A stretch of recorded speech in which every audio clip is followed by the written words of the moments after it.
Hi, I'm here at the Jamestown Distributors Workshop, where TJ recently put a trim around a storage compartment on the 1970 Seacraft. Let's take a look at this project. First, remove the old trim.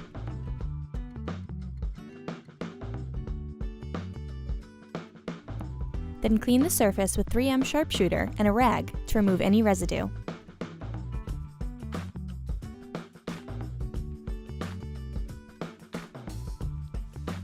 Use tin snips to cut the end of the new trim before installing it.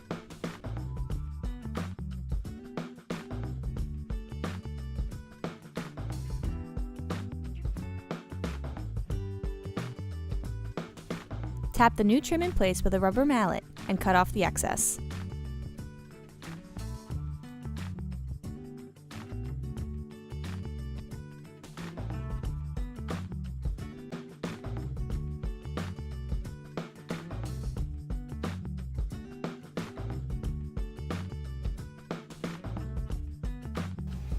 Replacing trim is a great project you can do yourself, and is an aesthetically pleasing cap to any rough edges.